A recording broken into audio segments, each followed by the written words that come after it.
hearing this? Anybody hear that? How can we possibly have the slightest idea what to expect? Well, we're back. Hold on to your butts. Welcome to the Jurassic Park Podcast. I'm your host, Brad Jost, and we're here to discuss all things Jurassic, including the movies, TV shows, music, toys, and more.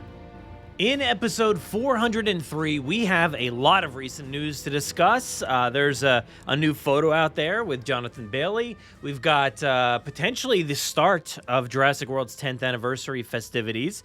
Chaos Theory might be ending. And David Koepp has some more insight into Jurassic World Rebirth. So there's a lot to relay today, and I'm excited to do it. And of course, while you're listening to this episode, hit us up on Blue Sky to continue the conversation. And as always, please check out our live streams over on YouTube discussing all of the latest Jurassic news from around the world, Wednesday nights, 9 p.m. EST. Also, be sure to subscribe to my newsletter for all things Jurassic, movies, TV, my podcasts, other thoughts and appearances. Thank you to everybody out there who's done so. A new one will be dropping pretty shortly. Find the link to that newsletter on JurassicParkPodcast.com/newsletter. But it is time, so let's go ahead and dive into the latest Jurassic news from around the world. 18 minutes and your company catches up on 10 years of research. Access made program. Access new security.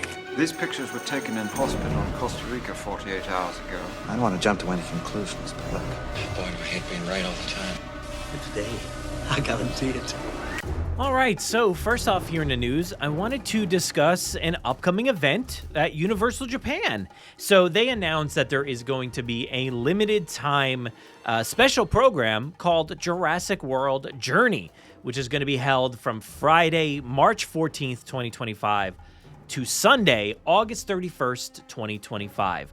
Nice long run there for a limited time event at Universal Japan. Called Jurassic World Journey. That sounds fun. There's going to be a lot of new stuff. There's like a gyrosphere photo spot.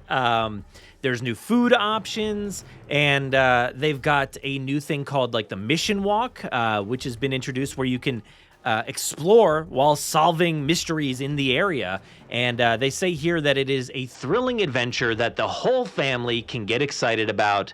And it begins now. Everyone who clears all the missions will receive an original sticker. And it looks like they have 3 other new experiences, one of which is called Jurassic World Raptor Alert, where you can encounter a battle between ferocious raptors. Sounds cool. I don't know what that is, but it sounds fun. They also have Jurassic World Dino Encounter, where you can interact with towering, herbivorous dinosaurs by feeding them grass and touching them.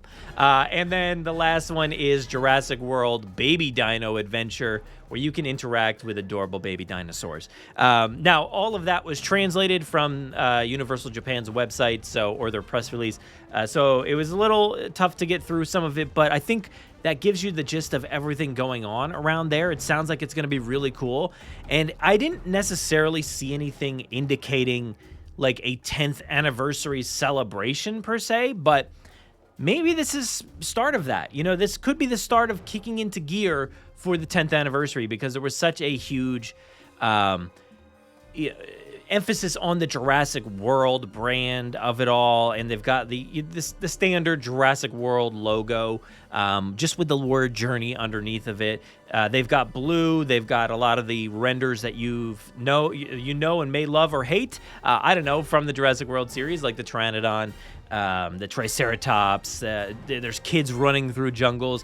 There's also an image that has like a family being attacked by raptors. One of which looks like just like an animatronic or a puppet dinosaur that they have in the park. And the other one is like a CG creation, which is kind of brand new looking. I know Chris Pugh is kind of talking about it on social media a little bit, but I don't know what it is. It kind of looks like a mix of different ideas and things that they've maybe had in their park. And then, yeah, it just looks like a fun event. I see the baby Triceratops looks incredibly cute. I want to pet that thing. But the food options look really good too. And one of the things looks like a cake or something that has the park gates, the Jurassic Park gates with the fire lit up, and it has like a Jurassic Park logo. It says Discovery in there. They've got some really cool Mosasaurus cups and Gyrosphere popcorn bucket, which I believe is coming to Universal Orlando as well. But it looks like there's a lot of really, really fun things. So if you've been thinking about going to Universal Japan, or if you're in that area, I don't know where you are listening to this, but be sure to check it out Friday, March 14th, 2025 through Sunday, August 31st, 2025. For more information, head to the link in our show notes.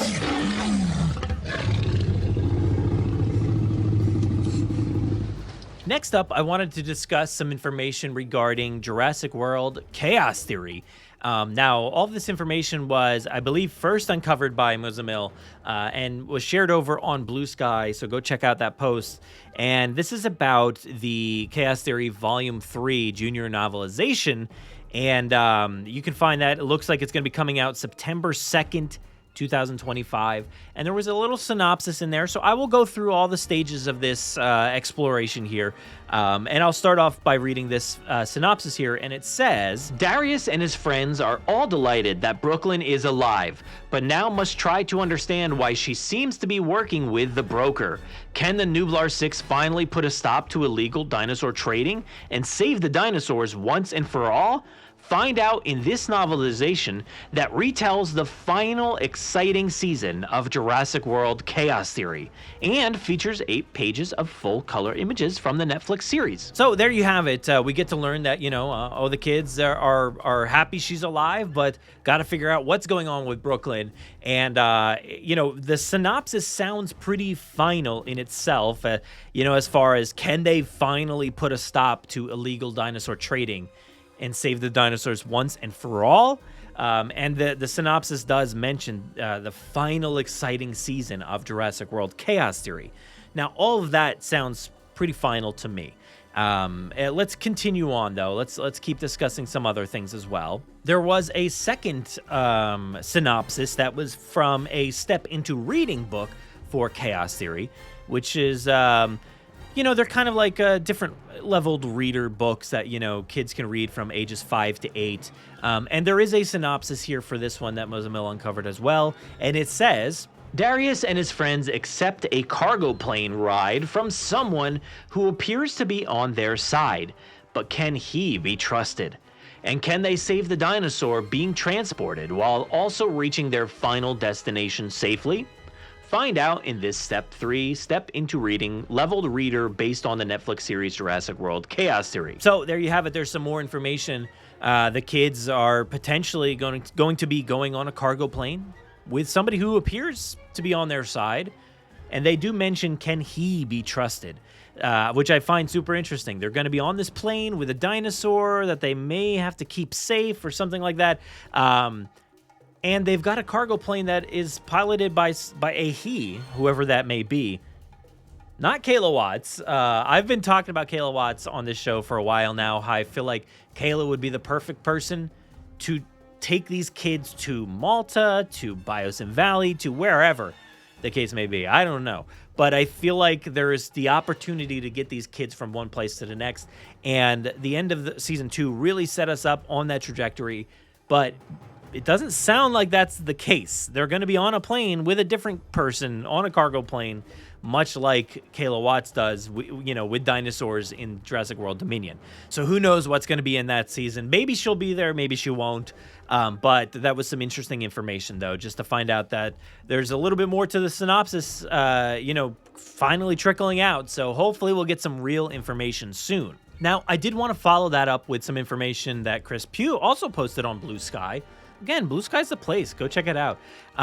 There was apparently a change that happened to the book listings. So it might be a little different. It might be covering up some things. Who knows? But let's go ahead and read the after edition of the posting there. It says, Darius and his friends are all delighted that Brooklyn is alive, but now must try to understand why she seems to be working with the broker. Can the Nublar 6 finally put a stop to illegal dinosaur trading and save the dinosaurs once and for all? Find out in this novelization that retells the exciting 3rd season of Jurassic World Chaos Theory and features 8 pages full-color images from the Netflix series. So there you have it. They've officially changed the wording. It is the 3rd season of Jurassic World Chaos Theory, which is true either way, to be honest. I mean, it's going to be the third season no matter what. But is it the last season? They didn't change the wording surrounding save the dinosaurs once and for all. I don't think you would put that in just regular old season 3 synopsis. If you're saving the dinosaurs once and for all, that sounds final to me. That is a nail in the coffin. Is this going to happen or is it not? And that sounds like the final moments of this show. So I personally think the change is a cover-up to stop us from talking about it, I guess. But sorry, I apologize to everybody at DreamWorks. We're still talking about it. But whether this is the end or not, I'm very excited to see what this is. I had talked about this on my live stream recently, that I'm just sad now that this is potentially the end of the show. Also, like I said, I'm not going to trust anything truly until I see the press release for season 3. Which is definitely season 3. We know that for sure. So whenever we see that press release, whatever they do mention in there, whether it's the final season or not, I'll wait and see before I make any final judgments, And if it is the final season, it's been a heck of a ride, and I can't wait to see what season 3 is. But ultimately, I'll maybe feel left wanting more. But I guess that's a good thing when all is said and done. So for more information and to see the postings on Blue Sky, head to the links in our show notes. Next up, a new image has been revealed, and I'm sure you've all seen it already. It's pretty excellent, so go check it out if you have not. But it features Scarlett Johansson and Jonathan Bailey, Zora Bennett, and Dr. Henry Loomis, respectively, inside of a temple that is holding a nest with an egg.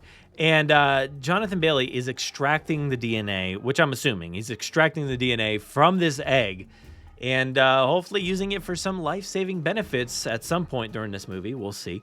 But pretty wild image and just such a great vibe. I know I talked a lot about the vibes recently, I think, on YouTube. I don't know where I discuss things, but I love the vibe here. Jonathan Bailey's kind of looking like he's just nesting himself into this thing and just sitting there holding this massive, massive egg, which I can only assume, and look, I'm no egg expert, I'm no dinosaur expert, but it does look like a big, I'm assuming, flying dinosaur egg. And I'm just using my mind as well, because look, this movie is about 3 of the most massive, colossal, whatever, biggest creatures, dinosaurs known to man. And we potentially know some of those already. And if you're talking about the biggest flying one, you've got the Quetzalcoatlus, right? Like that seems like it's going to be the one. If you're talking about the biggest swimming one, I'm going to assume the Mosasaurus. And if you're talking about the biggest other one, I'm thinking long neck, Titanosaur, something like that. Right? So I don't know what this is. If this is in a temple, I'm not thinking Mosasaur. I'm not thinking Titanosaur or something like that. I'm thinking something that flies, right? That and a nest. Look, it's giving nests, so we know that if there's a nest, it could be a flying creature. So that's what I'm going with. This could be an incredible set piece with Quetzalcoatlus. Maybe they have to sneak into this temple, and it's the only place on this island, wherever they are, that this creature is nesting its eggs. And what an awesome idea. I've talked about it before, about how are they going to get this Quetzalcoatlus DNA? Are they going to be flying drones? Are they going to be, I don't know. What are they going to be doing? Shooting the rifle and retrieving it somewhere else? I don't know what's going to happen, but it looks like they're just going to go and climb into a nest. There is a vine here hanging down, so I don't know if that's something they climbed up and got into this nest. But man, would it be cool if there was just a temple of some sorts just nestled up really high in the mountains somewhere, or that would be just really, really cool. I don't know where this is, what island it is. It's not giving anything that we've ever seen before in the Jurassic films or TV shows or anything like that. I know there's been little exploration of this sort of thing with ancient cultures and stuff being part of the series in one way or another. So there's always been a little bit of hints that something like this could be out there. But to actually see it outside of set photos and things like that, to see a temple of sorts, man, is that cool. This is totally an Indiana Jones moment. I feel like he's going to be pulling out a bag of sand to see if he can replace it in this nest or something. It looks pretty awesome. So I am thrilled for Rebirth. It looks really, really fun, and can't wait to learn more, hopefully soon.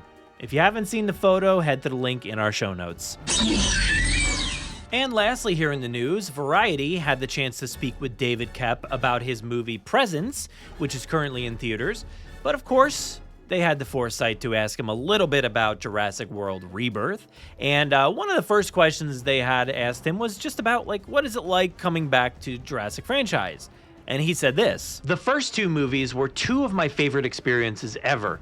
And Steven said, "What about starting over? Let's try something all new." I said, "Oh, that's a cool idea. What if blah, blah, blah?" And then I threw an idea back. That's it. It caught.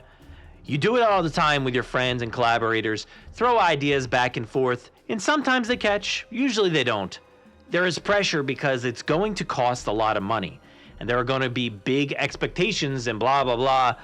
But there was no pressure at first, just the pursuit of our ideas. So the first quote, nothing too crazy there, but again, reinforcing the idea that this is like starting from scratch and just kind of like, hey, what kind of fun ideas can we come up with?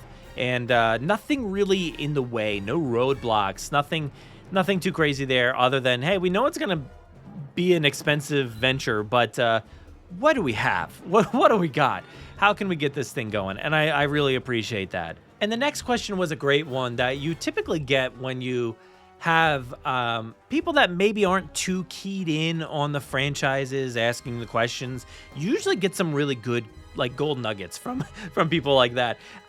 So they had mentioned, like, oh, there's no source for this movie, right? Like, no source material or book or anything. And he goes on to say, "No, I reread the two novels to get myself back in that mode, though. We did take some things from them. There was a sequence from the first novel that we'd always wanted in the original movie, but didn't have room for. We were like, hey, we get to use that now. But just to get back in that headspace 30 years later, is it still fun?" And the answer is yes. It still really is. Dinosaurs are still fun. So there you have it. That's the full quote. Again, not a ton from this article, but some really good stuff in that last piece there. So David Koepp confirms, you know what? I went back and I reread the first two novels. Amazing to hear. And more importantly, that there was a sequence that they wanted in the first movie, but never got the chance to do it. It didn't get into that movie, so why not use it now? That is amazing. That is exactly the type of stuff we want to hear as fans. So, you know, sometimes you hear something you don't really like about a movie, and then the next day you're like, okay, now I'm fully on board. I heard something really, really great. And this is one of those moments where you hear something so good that you're like, all right, what could it be? What is that thing that they didn't get to use in the first movie? And there's plenty of stuff that they could have pulled from, right? You know, maybe it's something like the baby in the crib. I don't know. Could that be in this movie? Is it going to be dark? It could be. You know, there's a lot of stuff like that. You could also have, I don't know, like the river sequence. There could be a whole nice river sequence in this that has been referenced in so many things in so many places, from video games to theme park rides. And seemingly, there's a chance that it could be in Jurassic Park Survival. So is that maybe why that game is gone radio silent? Did they need to rework an entire sequence that is going to be featured in a movie instead? I don't know. That's fully possible. Or maybe that river sequence is still only in the game, or maybe it's not in the game. We've only really seen concept art and like a little portion on a dock. So there's a lot of assumptions going on there. But, you know, it is a major, major plot point that we would all love to see in a movie. And why not just do it now? And personally, there's some really good Raptors underground sequences that I think could be really instrumental to a movie like this, especially when you're talking about temples and things like that. Man, could that be really, really cool to see? But more importantly, my favorite one that I've been dying to see for maybe the past few movies now, and especially in Jurassic World Dominion. I just wanted this moment so bad, was the poisoning of the eggs. I really wanted to see that come into play. Poison those eggs, lob them at some dinosaurs, get them to chomp down on them, and knock them out. Like, that's really what I want to see. Again, any of those sequences would be pretty awesome. If you're bringing anything from the books to life, that's incredible. That's just mind-blowing. It's going to be so much fun to talk about, so much fun to see realized. But man, I really want those poison eggs. That's my hopes. That's my pick going into this movie. I want them poison eggs. So what do you think it's going to be? Let me know. Reach out on social media. Let us know in an email, JurassicParkPod@gmail.com. Hit us up on our website, JurassicParkPodcast.com. And if you want more information from that article, head to the link in our show notes. Oh, there it is. There it is.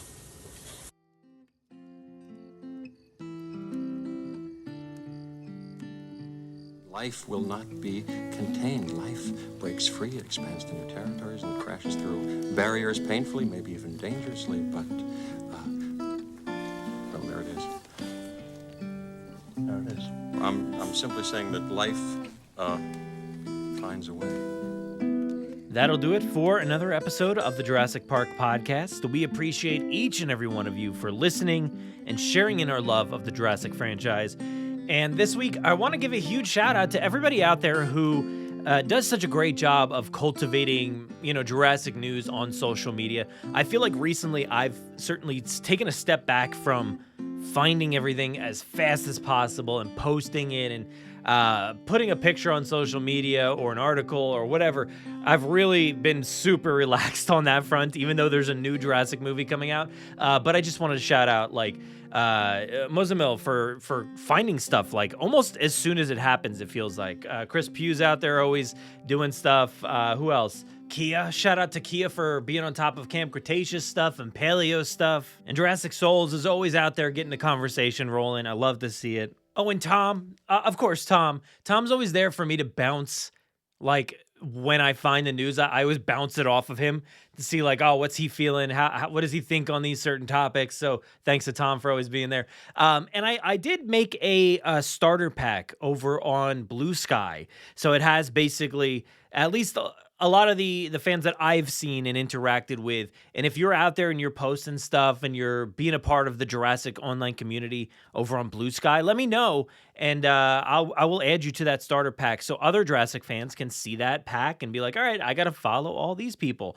So I feel like it's been pretty fun to at least catalog who's out there still, who's making different transitions over to Blue Sky and being a part of that social platform. So thank you to everybody out there who's been instrumental in keeping the conversation going and finding news and finding things to talk about when there hasn't been a ton of things to really discuss too much until we get that trailer, until we get some more information. So I appreciate everybody out there for doing all the hard work. And I haven't gotten the chance to do this in a little bit, but over on Apple Podcasts, you can go ahead and leave us a 5-star review, and we will go ahead and read them here on the show. So this one was from early January, and it's a very short review. But if you leave us a 5-star review or 1 star, whatever you feel the show is worth, I will read those no matter what. So this one comes from Esther Stone. Ooh, secretive. And it just says Jurassic Park in the subject there, and it just says, love this show with a little smiley face. Perfect. I love it. Any kind of review helps. We have 346 reviews over on Apple Podcasts, which is just incredibly awesome. I can't believe that many people have written reviews or left star reviews. And just judging by it, we've got a 4.8 out of 5, which I feel like is pretty good. I could see there's there's like a 1 star or 2 in there. I don't know. There's a 3 star, some 4 stars, but a lot of 5 stars.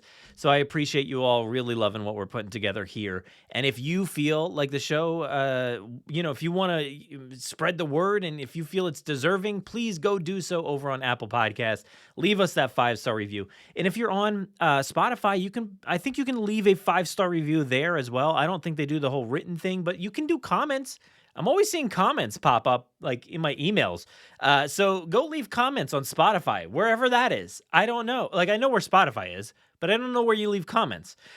So thank you to everybody on Spotify. If you're listening to this on Spotify, let me know on social media, on Spotify, comments, wherever that may be. I appreciate you reaching out and saying what your thoughts are on the episode. Keep doing it. I love to see it. But that about does it. So thank you, as always, to our podcast host, Podomatic, for giving us a place to upload a podcast each and every week.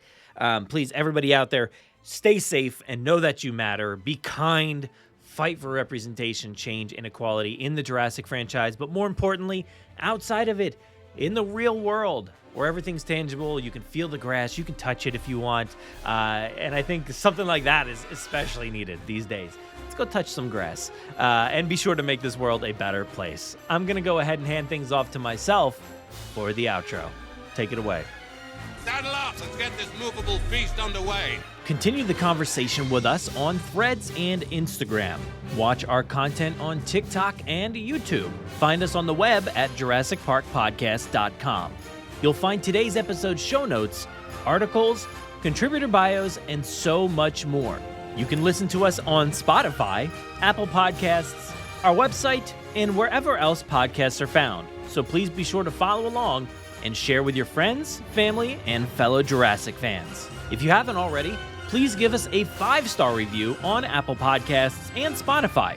We will read your Apple reviews at the end of most episodes, so be sure to spare no expense. Don't miss our Wednesday night live streams, toy hunts, reviews, in-depth bonus content, gameplay, event and theme park coverage on our YouTube channel. If you want to get a hold of us or participate in the Jurassic mailbag, you can fill out the contact form on our website or send emails and MP3s to JurassicParkPod@gmail.com. Feel free to call our voicemail line at any time to leave us a message or just to say hi. That number is 732-825-7763. Thank you so much for listening, and as always, enjoy.